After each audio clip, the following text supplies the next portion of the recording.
मैं doctor RP. Sonkar, associate professor मनोविज्ञान विभाग, वसंत कन्या महाविद्यालय, काशी हिंदू विश्वविद्यालय। एक बार फिर आप सभी सम्मानित अभिभावकों और प्रिय विद्यार्थियों का हार्दिक स्वागत और अभिनंदन करता हूँ। प्रिय विद्यार्थियों, आज हम लोग एक प्रैक्टिकल जिसका नाम है डिप्रेशन स्केल के बारे में विस्तार से जानेंगे। यानी मैं आज आपको यह बताऊंगा कि साइकोलॉजी में या साइकोलॉजी प्रैक्टिकल में किस तरीके से डिप्रेशन का मापन किया जाता है, डिप्रेशन का कैसे पता किया जाता है, और डिप्रेशन को जानने के लिए बहुत सारे स्केल को कई अलग अलग विद्वानों ने, विषय विशेषज्ञों ने विकसित किया है। यानी मनोविज्ञान के क्षेत्र में डिप्रेशन का मापन करने के लिए बहुत सारे स्केल जो है वह मौजूद हैं, उपलब्ध हैं, जिसमें से एक महत्वपूर्ण स्केल के बारे में आज मैं बात करूंगा, जिसको करीम एंड तिवारी जी ने विकसित किया है, जिसको डिप्रेशन स्केल के नाम से जाना जाता है। आप सभी जानते हैं कि जब भी हम प्रैक्टिकल में टेस्ट लिखते हैं तो सबसे पहले ऊपर की तरफ आप स्केल जो भी प्रैक्टिकल कर रहे हैं उसका आप टाइटल डालेंगे, उसका नाम डालेंगे, और यहाँ पर आप सबसे ऊपर डिप्रेशन स्केल लिखेंगे, क्योंकि यहाँ पर हम डिप्रेशन को जानने के लिए, डिप्रेशन का मापन करने के लिए यह प्रैक्टिकल कर रहे हैं, तो यहाँ पर नाम हो जाएगा डिप्रेशन स्केल। और जैसा कि आप सभी जानते हैं, मैंने अपने पिछले वीडियो में भी आपको बताया है कि सबसे पहले जब हम टेस्ट करते हैं तो इसकी शुरुआत हम एम से करते हैं, उद्देश्य से करते हैं। तो यहाँ पर हमारा जो एम है वह यह होगा कि to assess the testees depression status by the help of Karim and Tiwari depression scale. अगर आप हिंदी में लिखना चाहते हैं, आप हिंदी मीडियम के स्टूडेंट हैं, तो आप इसको यहाँ पर उद्देश्य लिखेंगे, और जो उद्देश्य होगा वह यह होगा कि करीम और तिवारी द्वारा विकसित डिप्रेशन स्केल या मापनी का उपयोग करते हुए परीक्षार्थी के डिप्रेशन स्तर का मापन करना, ये आपका उद्देश्य हो जाएगा। और सबसे पहले आप उद्देश्य के बाद इंट्रोडक्शन लिखते हैं, यानी प्रैक्टिकल में जिस भी मुद्दे को लेकर के, जिस भी वेरिएबल को लेकर के आप प्रैक्टिकल करने जा रहे हैं, उसके बारे में जानने जा रहे हैं, उसके बारे में आपको डिटेल लिखने की जरूरत होती है, जिसको हम इंट्रोडक्शन या परिचय के अंतर्गत लिखते हैं। तो यहाँ पर मैंने इंट्रोडक्शन नहीं लिखा है, लेकिन आप यहाँ पर इंट्रोडक्शन लिख सकते हैं। और इंट्रोडक्शन के बाद जस्ट आप डेफिनेशन की बात करेंगे, और डेफिनेशन का मतलब ये है, क्योंकि यहाँ पर मेन जो मुद्दा है, जो मेन चीज है जिसको आप जानना चाह रहे हैं इस प्रैक्टिकल के माध्यम से, उसका नाम डिप्रेशन है। तो आप डिप्रेशन के डेफिनेशंस के बारे में बात करेंगे। बहुत सारे मनोवैज्ञानिकों ने समय समय पर डिप्रेशन को या विषाद को अपने अपने हिसाब से परिभाषित किया है। तो आप किसी भी एबनॉर्मल साइकोलॉजी के बुक में जाइएगा, डिप्रेशन आपको मिल जाएगा। बहुत सारी किताबें हिंदी और इंग्लिश दोनों में उपलब्ध हैं। जैसे अगर आप इंग्लिश में डिप्रेशन को पढ़ना चाहते हैं तो सार्सन एंड सार्सन की एबनॉर्मल साइकोलॉजी की बुक है, कार्सन एंड बूचर की एबनॉर्मल साइकोलॉजी की बुक है। इसके साथ ही साथ आप कैप्लान एंड सैडक को भी आप पढ़ सकते हैं, जो सिनेप्सिस ऑफ साइकेट्री में इन्होंने डिप्रेशन के बारे में बताया है। के साथ साथ अगर आप बार्लो एंड डुरांड को भी पढ़ना चाहें एबनॉर्मल साइकोलॉजी में, तो उसमें भी डिप्रेशन के बारे में विस्तार से मिल जाएगा। यदि आप हिंदी मीडियम के स्टूडेंट हैं तो आप चाहें तो आप AK सिंह को पढ़ सकते हैं, आधुनिक असामान्य मनोविज्ञान, या आप RN सिंह को पढ़ सकते हैं, आधुनिक असामान्य मनोविज्ञान।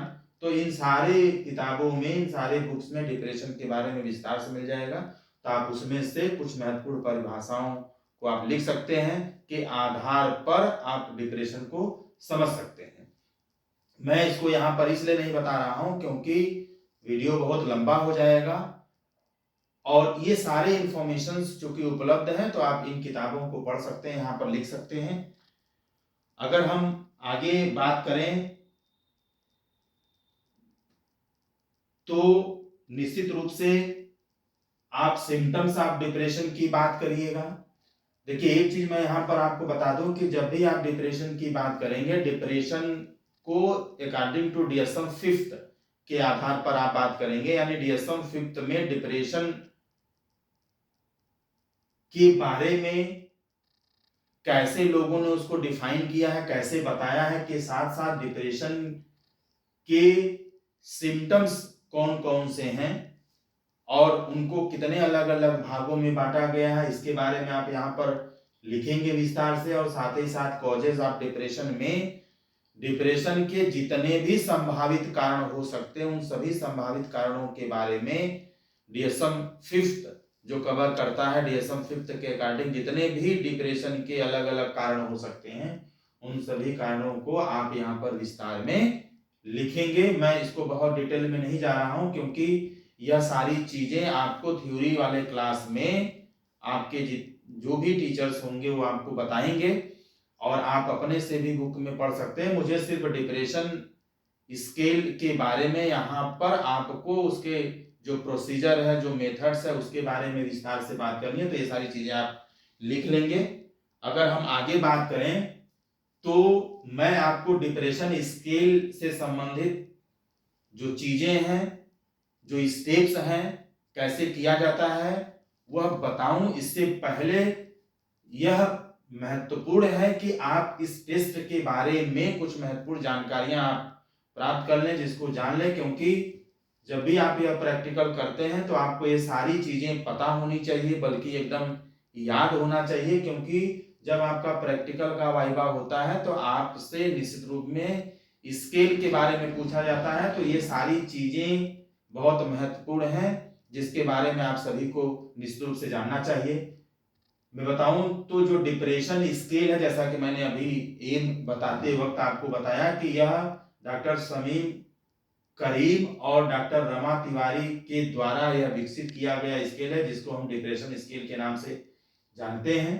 एक बड़ी बात मैं आपको यहाँ बता दूं कि 5 पॉइंट रेटिंग स्केल है इस डिप्रेशन स्केल के अंतर्गत, यानी depression scale 5 point rating scale पर आधारित है। इसका मतलब ये है कि जितने भी आइटम्स हैं इन डिप्रेशन स्केल में, सारे आइटम्स के जो संभावित जो उत्तर हैं वो 5 उसके लेवल्स हैं, ठीक है। यानी हर प्रश्न के 5 संभावित उत्तर हैं और इन उत्तर में से जो आपको अच्छा लगता हो, यानी जिस भी सब्जेक्ट के ऊपर आप यह काम करने जा रहे हैं, जिस भी बच्चे के ऊपर, जिस भी व्यक्ति के ऊपर आप काम करने जा रहे हैं, उसे इन 5 में से जो ऑप्शन उसके लिए सही होता है उस पर वो टिक करेगा। यानी अगर कोई, जैसे मान लीजिए आप पहला प्रश्न पढ़ते हैं और उसमें से नॉट एट ऑल सही है तो उस पर टिक करेगा, और लिटिल बिट है तो उस पर टिक करेगा, मॉडरेटली है तो उस पर टिक करना है, ठीक है, क्वाइट अ बिट है तो उस पर टिक करना है, या एक्सट्रीमली वाला है तो उस पर टिक करना है। तो 5 में से किसी भी व्यक्ति के लिए किसी भी एक प्रश्न पर दिए गए 5 संभावित उत्तरों में से कोई ही एक उत्तर उसके लिए सही होगा तो उस पर टिक करना है। यानी एक प्रश्न के 5 ऑप्शंस में से कोई एक ही पे करना है, एक से ज्यादा पर नहीं करना है। दूसरी महत्वपूर्ण बात अगर मैं बताऊं तो इस डिप्रेशन स्केल में कुल 12 अलग अलग एरिया के बारे में बात किया गया है, 12 अलग अलग डायमेंशंस के बारे में बात किया गया है। इसका क्या मतलब हुआ? इसका मतलब ये हुआ कि डिप्रेशन होने के बहुत सारे कारण हो सकते हैं, उन सारे कारणों में से सबको जानना यहां पर आवश्यक नहीं है। यानी यह स्केल बहुत सारे कारणों की बात नहीं करता है, यह स्केल मात्र 12 ऐसे कारणों की बात करता है जिनके कारण व्यक्ति में डिप्रेशन होता है या जिनका संबंध डिप्रेशन से होता है।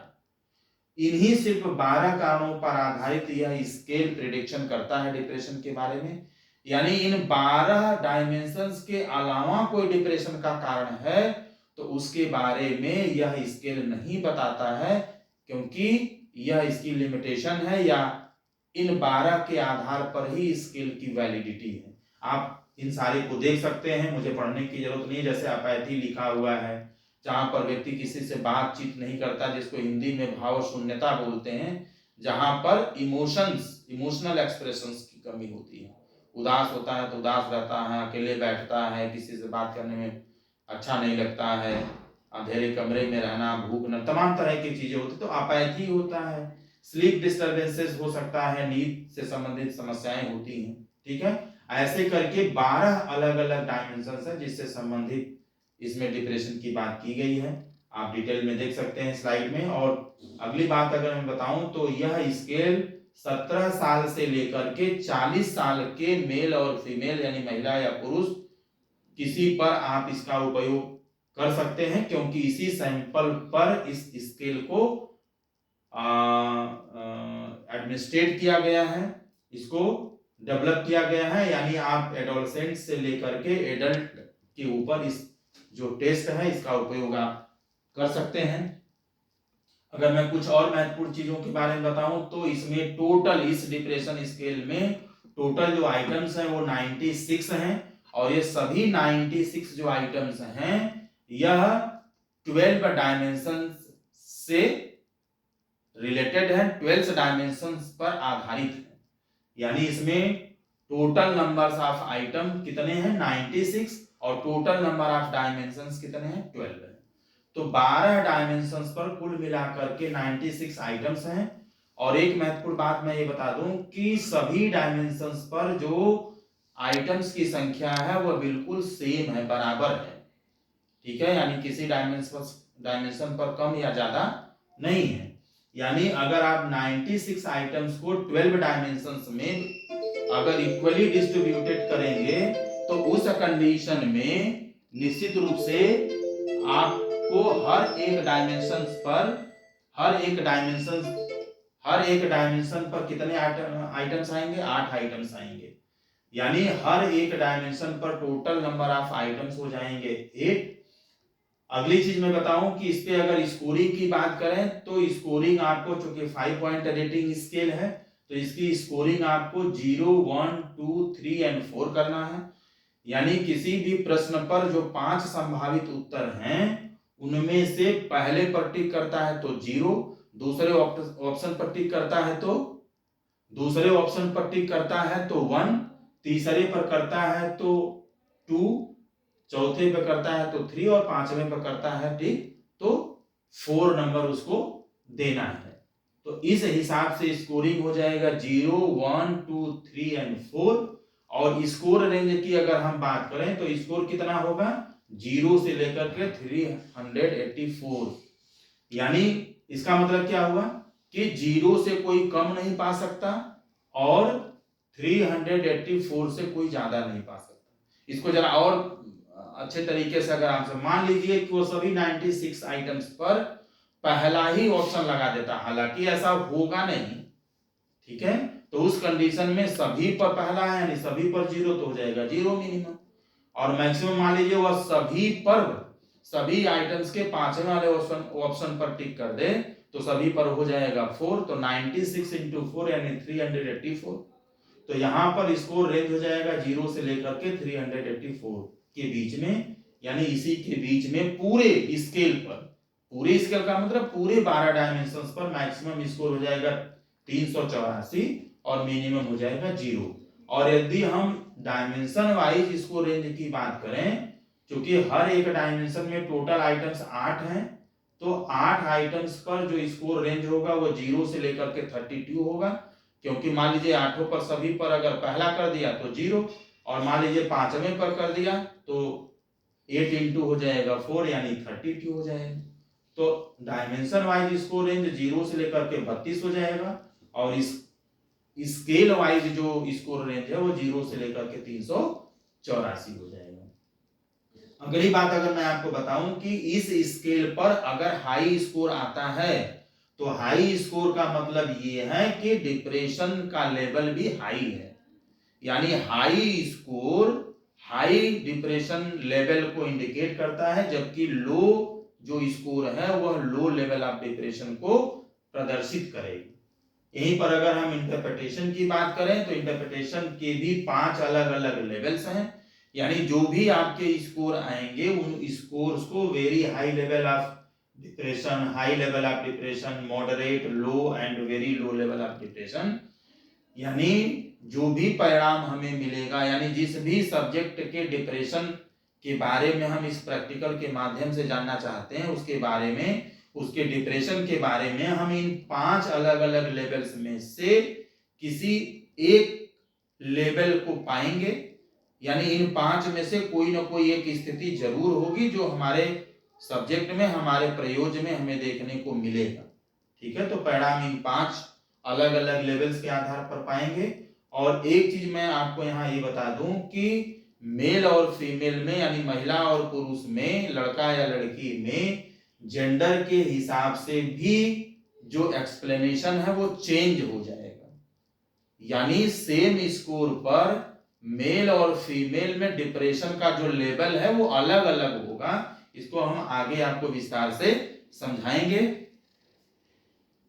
अगर हम आगे बात करें तो यह इंफॉर्मेशन अबाउट द सब्जेक्ट, ठीक है, और टेस्टी जिसके बारे में आप लिख रहे हैं उसका आप डिटेल देंगे। यह मैंने प्रैक्टिकल के पिछले वीडियोस में बहुत विस्तार से बताया, आपको बहुत ज्यादा बताने की जरूरत नहीं है। तो इतने सारे डिटेल्स आप अपने सब्जेक्ट के बारे में यहाँ पर लिखिएगा।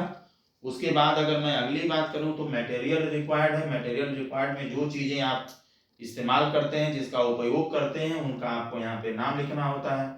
जैसे डिप्रेशन स्केल है, इसका मैनुअल आप इस्तेमाल करेंगे, रिकॉर्डिंग शीट होगा, ग्राफ पेपर होगा, पेन पेंसिल, जो भी आप इस्तेमाल करते हैं उन सारे का नाम आपको यहाँ पर देना होगा। मेथोडोलॉजी में ये 4-5 चीजें होती हैं जो आपको निश्चित रूप से ध्यान देना है।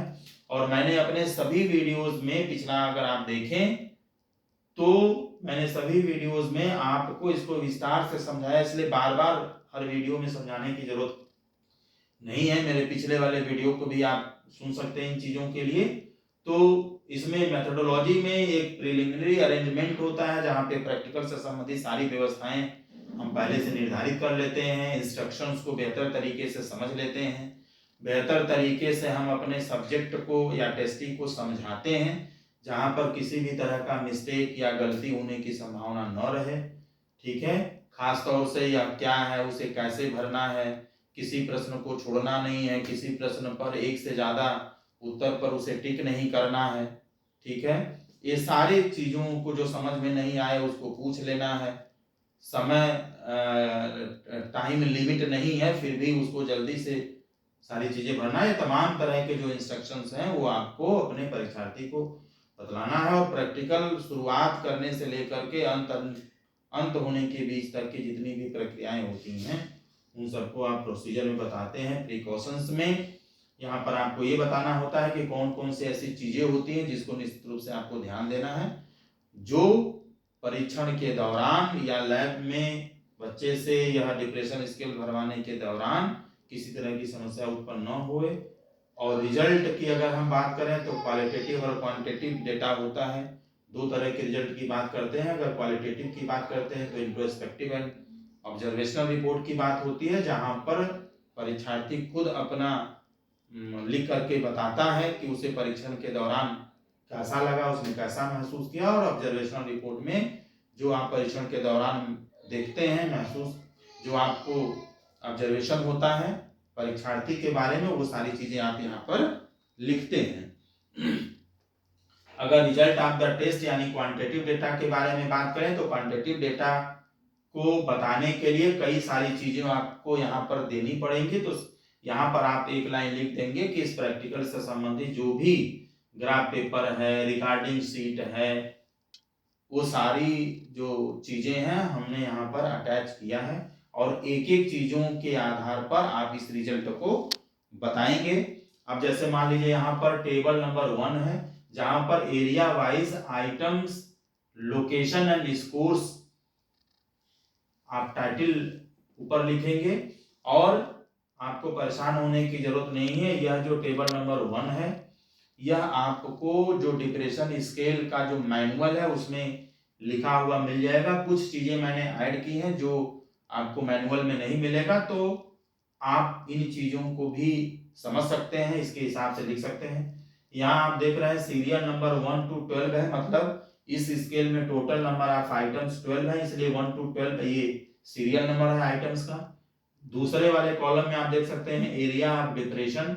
जैसा कि मैंने आपको बताया कि इस डिप्रेशन स्केल में कुल 12 अलग अलग एरिया या डायमेंशंस के बारे में बात किया गया है, जिनसे संबंधित हम परीक्षार्थी के डिप्रेशन को समझ सकते हैं, जान सकते हैं, प्रेडिक्ट कर सकते हैं। तो ये अपैथी से शुरुआत है और एकदम इनडिसिसिवनेस तक किया गया है। तो 12 अलग अलग डायमेंशंस के नाम हैं। यहाँ पर तीसरे कॉलम में अगर आप देखें तो सीरियल नंबर ऑफ आइटम्स है, यानी हर एक डायमेंशन में, जैसे मैंने आपको बताया कि हर एक डायमेंशन में टोटल नंबर ऑफ आइटम्स कितने हैं, 8 हैं। तो इनमें से 8 जो आइटम्स हैं, उन 8 आइटम्स का सीरियल नंबर क्या है, यानी 1 से लेकर के 96 जो आइटम्स हैं उनमें से कौन कौन सा आइटम डायमेंशन नंबर 1 में आता है, ये लिखा गया है। कौन कौन सा आइटम डायमेंशन नंबर 2 यानी स्लीप डिस्टर्बेंसेस में आता है, वो लिखा गया। जैसे पहला 13वां 14वां 39वां, ये अपैथी में ऐसे 8 हैं। यहाँ टोटल नंबर जो आइटम है इस डायमेंशन में 8 हो गया। और मैंने जिस बच्चे पर यह प्रैक्टिकल किया है उसने पहले डायमेंशन यानी अपैथी पर कुल 8 आइटम्स पर उसने टोटल स्कोर किया है 20।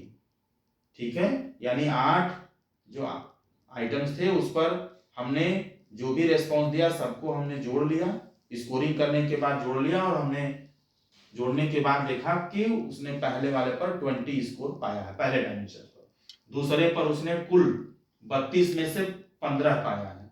तो पहले में 32 में से 20, दूसरे में 32 में से 15, ऐसे करके, या जैसे आप 7वें वाले डायमेंशन में देखिए तो कुल 32 में से उसने 14 पाया। तो ऐसे ही आप भी अलग अलग डायमेंशन का जो स्कोर है वो आप वहां पर लिख लेंगे। टोटल यहाँ पर देख लीजिए कि ये 96 क्या है, आइटम्स हैं, और score total dimension total scale पर कितना है, 112 है। ठीक है, मैक्सिमम कितना हो सकता है 384, लेकिन उसमें से कितना पाया है 112। तो ये सारी चीजें आपको मैंने समझाया।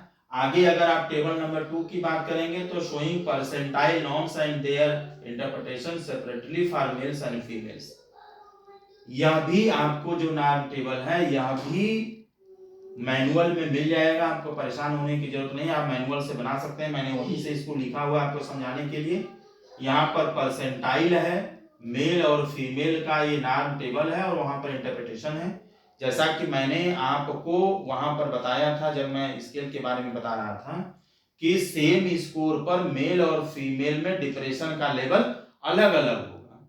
अब जैसे मान लीजिए कि very high level of depression अगर किसी में हम डायग्नोज करते हैं, किसी में हमें very high level of depression अगर मिलता है, तो इसके लिए जो क्राइटेरिया है, जो नाम से, वो क्या होना चाहिए।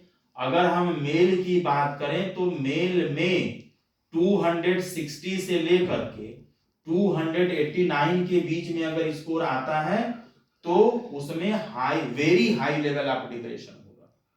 लेकिन अगर हम फीमेल में बात करें तो फीमेल में 267 से लेकर के 294 के बीच में अगर स्कोर आता है तब हम उसको very high level of depression कहेंगे। अब इसका क्या मतलब है, अब यहां पर देखिए कि जो मेल हैं उनकी तुलना में जो फीमेल में डिप्रेशन होने की संभावना होती है वो कम होती है। कैसे, जो very high level of depression 260 पर हम तय कर ले रहे हैं, डायग्नोज हो जा रहा है, वही महिलाओं में या फीमेल्स में मिनिमम 267 अगर स्कोर रहेगा तभी हम उसको very high level of depression का नाम देंगे। तो जो 260 पर very high level of depression male में हो जा रहा है, वही very high level of depression female में होने के लिए 267 का होना जरूरी, यानी +7 स्कोर और ज्यादा होना चाहिए।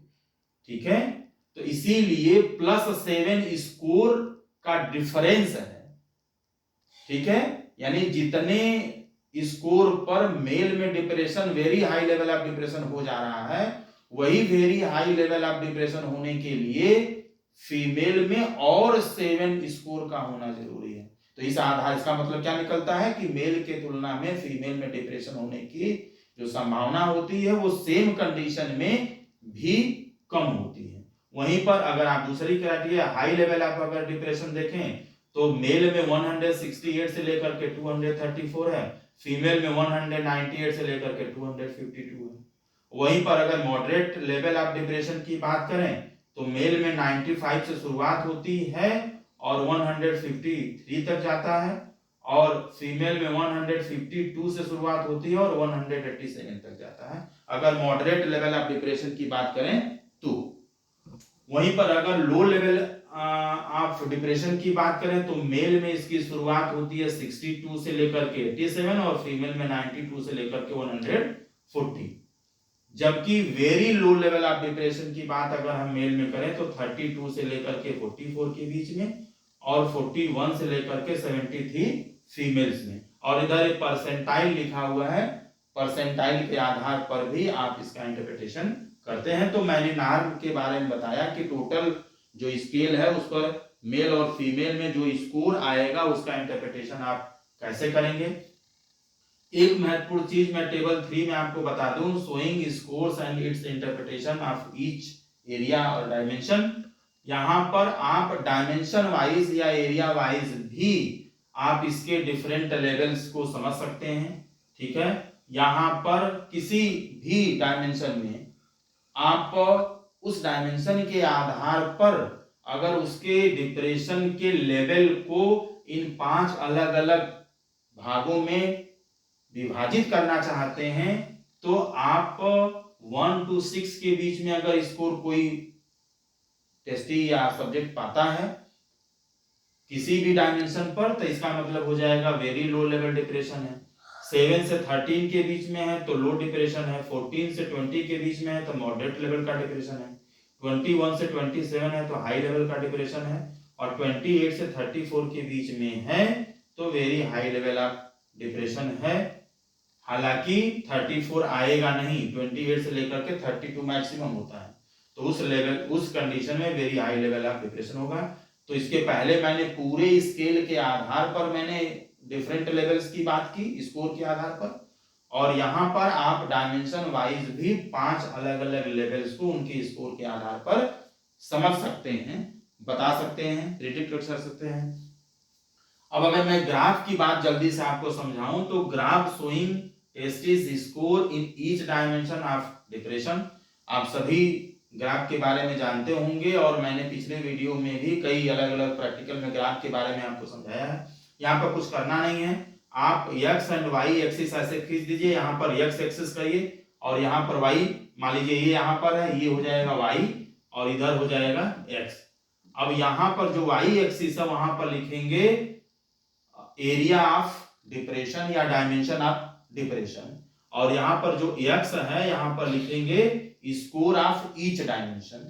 ठीक है, तो यहाँ पर डायमेंशन ऑफ डिप्रेशन कितने हैं, 12 है, तो 1 2 3 4 5 लेकर के 12 डायमेंशंस का यहाँ पर नाम लिख दीजिएगा, और यहाँ पर स्कोर ऑफ ईच डायमेंशन लिख दीजिएगा, और पहले डायमेंशन पर जितना स्कोर है आप उतना बार डायग्राम में आप उसको वैसे बनाइएगा, दूसरे पर जितना स्कोर है उसके आधार पर इस डायमेंशन की ऊंचाई उतना रहेगी। ऐसे करके 12 डायमेंशंस का जो बार डायग्राम है आप स्कोर के आधार पर बना सकते हैं। यहाँ पर आप स्केलिंग करते हैं और स्केलिंग जो भी आप बनाते हैं, जो भी आपका नाम हो उस नाम के हिसाब से आप यहाँ पर स्केलिंग करते हैं। जैसे थोड़ी देर के लिए मान लीजिए कि x एक्सिस पर, y एक्सिस पर जो हमने डायमेंशन लिया है वहां पर 10 स्मॉल यूनिट्स का एक डायमेंशन बना है, तो आप यहाँ पर लिखेंगे axis x 10 small units equal to 1 dimension, और axis y on axis y 10 small units equal to 5 और 10 स्कोर जो भी होगा आप यहाँ पर ऐसे बना करके इसको लिख सकते हैं। तो इस तरीके से आप इसका जो है ग्राफ बना सकते हैं। इसके बाद महत्वपूर्ण जो पोर्शन है प्रैक्टिकल का वो आता है डिस्कशन एंड इंटरप्रिटेशन। डिस्कशन में आप यह निश्चित रूप से जब इसके बारे में आप डिस्कस करिएगा तो आप निश्चित रूप से ये बताएंगे कि इस डिप्रेशन स्केल पर हमने टोटल स्कोर इतना पाया, जैसे 112 था, टोटल स्कोर इतना पाया, और जिस भी मेल पर फीमेल पर जिस पर भी हमने यह प्रैक्टिकल किया उसका स्कोर इतना हमें मिला, तो उस स्कोर के आधार पर नॉर्म टेबल में परसेंटाइल हमें ये मिला, और उस स्कोर के आधार पर और परसेंटाइल के हिसाब से उसका जो एक्सप्लेनेशन है वो आपको करना पड़ेगा कि इतने स्कोर के और परसेंटाइल के आधार पर जो 5 लेवल्स है, very low level of depression से लेकर के very high level of depression के बीच में, इस पर्टिकुलर केस में, इस पर्टिकुलर प्रैक्टिकल में आपके परीक्षार्थी का लेवल क्या है, आप उसको यहाँ पर लिखेंगे। और साथ ही साथ आपको अपने परीक्षार्थी में इस तरह के परिणाम के पाने के पीछे क्या कारण हो सकता है, उसको प्रभावित करने वाले, निर्धारित करने वाले महत्वपूर्ण कारक क्या हो सकते हैं, वह आपको निश्चित रूप से यहाँ पर लिखने की जरूरत होती है। अगर मान लीजिए कि किसी में very high level of depression आ गया तो उसका महत्वपूर्ण कुछ न कुछ कारण होगा, किसी का very low level of depression आ गया ओवरऑल डिप्रेशन स्केल पर, तो उसका भी कोई ना कोई कारण होगा। तो जो भी परिणाम मिलता है उस परिणाम से संबंधित जो भी कारण आपको समझ में आता है, जो आपने पाया है, उस कारण को भी, उस फैक्टर्स को भी आपको यहाँ पर एक्सप्लेन करना पड़ेगा। और साथ ही साथ कुछ अगर महत्वपूर्ण स्टडीज या अध्ययन उससे संबंधित मिलते हैं तो आप उनको भी यहाँ पर कोड कर सकते हैं। अगर हम आगे कुछ महत्वपूर्ण चीजों की बात करें तो सबसे महत्वपूर्ण बात यह है कि जब भी आप प्रैक्टिकल किए हैं, इस प्रैक्टिकल के आधार पर आप को क्या विशेष चीज मिला, क्या ऐसी चीज मिली जो निश्चित रूप से आपने उधर तो डिस्कशन किया ही किया, लेकिन उस इस पर्टिकुलर केस में जो भी सब्जेक्ट है जिसके ऊपर आपने यह परीक्षण किया है, टेस्ट किया है, उसके बारे में आप क्या इंप्रेशन बनाते हैं, उसके बारे में जो इंप्रेशन आपने पाया वो क्या है।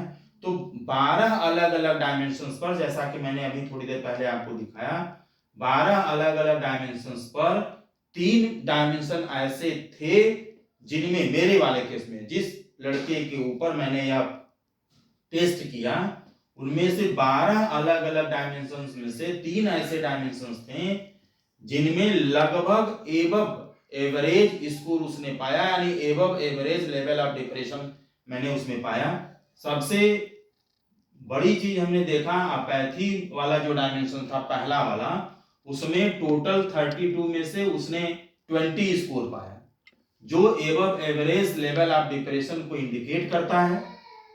तो निश्चित रूप से दूसरा अगर हम ले स्लीप डिस्टर्बेंसेस, तो स्लीप डिस्टर्बेंसेस में एवरेज जो स्कोर है उससे ज्यादा, एवरेज कितना होगा, अगर 32 की हम बात करें तो लगभग 16 के आसपास होगा, तो लगभग एवरेज पाया है यानी 15 पाया है। और तीसरा जो डिजेक्शन या सैडनेस वाला डायमेंशन था उसमें भी 15 स्कोर हमारे सब्जेक्ट में मिला है। तो ये तीनों इस बात को प्रदर्शित करते हैं, इंप्रेशन में हमने देखा कि ये 3 डायमेंशन है जिसको लेकर के निश्चित रूप में परीक्षार्थी के बारे में हमें सोचने की जरूरत है, क्योंकि स्लीप डिस्टर्बेंसेस एंड डिजेक्शन और सैडनेस ये 2 ऐसे डायमेंशन हैं जिसको हमने पाया कि इस पे एवरेज लेवल का डिप्रेशन है, यानी कभी भी विकट परिस्थितियों में निश्चित रूप से इन दोनों से संबंधित जो समस्या है वो परीक्षार्थी में बढ़ सकती है, क्योंकि एकदम एवरेज को एकदम टच किया है, जैसे ही 1 पॉइंट 2 पॉइंट भी अगर बढ़ता है तो निश्चित रूप से वो डिप्रेशन वाले में चला जाएगा। तो इस हिसाब से अपैथी वाले में थोड़ी सी और ज्यादा प्रॉब्लम है, यानी अलग रहना, लोगों से बात न करना, एक्सप्रेस न करना, इंटरेस्ट न लेना, इस तरह की चीजें भी हमें मिला है। तो ये 3 महत्वपूर्ण जो परिणाम है परीक्षार्थी के बारे में हमें प्राप्त हुआ, जिसको लेकर के निश्चित रूप में कुछ सजेशंस देने की जरूरत है यानी इन चीज़ों को किस तरीके से हम मेंटेन कर सकते हैं, कैसे ठीक कर सकते हैं, कैसे सॉल्व कर सकते हैं, इसके लिए कुछ सजेशंस भी निश्चित रूप से आपको बताना पड़ेगा। जैसे इस केस में अगर मैं बात करूं तो यहाँ पर ज़्यादा से ज़्यादा जो अपॉर्चुनिटी इंटरेक्ट करने का वह सब्जेक्ट को देना चाहिए, जिससे वह अकेलापन महसूस न करे। अपैथी की जो सिम्टम्स हैं, जो लक्षण है वो कम हो सके, और साथ ही साथ जो जिसके ऊपर मुझे ऐसा परिणाम मिला उसके लिए दूसरा महत्वपूर्ण सजेशन ये हो सकता है कि opportunity and encourage to express his feelings, यानी ज्यादा से ज्यादा ऐसी अपॉर्चुनिटी उसको मिले जिससे वो अपने फीलिंग्स को दूसरे के साथ साझा कर सके। हम उम्र के साथ रहना, फ्रेंड्स के साथ रहना, या जिसके साथ बहुत क्लोज है उसके साथ रहना, बात करना, और बात करने के लिए हमेशा इनकरेज करना, ये सजेशन हो सकता है। Try to maintain proper sleep, उसको सोने के लिए कहा जा सकता है, या किस तरीके से वह अपनी पूरी नींद जो है पूरा करे उस पर ध्यान देना है। इसके लिए योगा और मेडिटेशन किया जा सकता है, और जो हेल्दी डेली जो रूटीन है उसको विकसित करने पर, इम्प्रूव करने से संबंधित सजेशन देना, और साथ ही साथ try to take proper counselling. अगर इन तमाम तरह की चीज़ों से उसको फायदा होता है, वह अपने आप को रिलैक्स महसूस करता है, तो बहुत ठीक है, उसको लगातार मेंटेन करने की ज़रूरत है। और अगर ऐसा नहीं होता है तो उसे काउंसलिंग भी कराना चाहिए, एक अच्छे काउंसलर की भी मदद वह ले सकता है। तो ये सजेशंस भी मैंने अपने परिणाम के आधार पर दिया है, और आपको जैसा परिणाम मिलता है उसको आप इंप्रेशन एंड सजेशंस के आधार पर जरूर कहेंगे, क्योंकि इतने सारा प्रक्रिया करने का जो तात्पर्य है, इतना लंबा आपको प्रैक्टिकल करने का जो तात्पर्य है, जो मकसद है, वो यही जानना है कि हमें इस डिप्रेशन स्केल पर क्या परिणाम मिला, इंप्रेशन क्या मिला, और उसके लिए हम सजेशंस क्या देंगे जिसका उपयोग करके वह अपने इस तरह की समस्याओं का समाधान कर सकता है। और अगर अंत में बात करें तो कंक्लूजन की आती है, और कंक्लूजन आप इस तरीके से लिखते हैं, on the basis of result and norm table it is found that my testee has moderate depression status as the obtained score on 112 and percentile 40। तो ये लिखने का तरीका है, आपका जो स्कोर आता है, जो परसेंटाइल आता है, उसके आधार पर जो भी इस डिप्रेशन का जो लेवल आता है आप उसको इस तरीके से लिख सकते हैं। और अंत में आपको रेफरेंसेस बताना होता है, और रेफरेंसेस लिखने का यह सामान्य तरीका है आपके लेवल पर, यूजी के लेवल पर आप इस तरीके से रेफरेंस लिख सकते हैं। और निश्चित रूप से इसके अलावा भी अगर आप कुछ पढ़े हैं तो उसका भी रेफरेंस आप यहाँ पर दे सकते हैं। मैंने एग्जाम्पल के लिए 2-3 रेफरेंसेस लिखा है, आप जितने भी रिसोर्सेस का उपयोग करते हैं उन सारे रिसोर्सेस को आप यहाँ पर लिख सकते हैं। आप सभी ने इतना धैर्यपूर्वक इसको सुना, इसलिए आप सभी को बहुत बहुत आभार।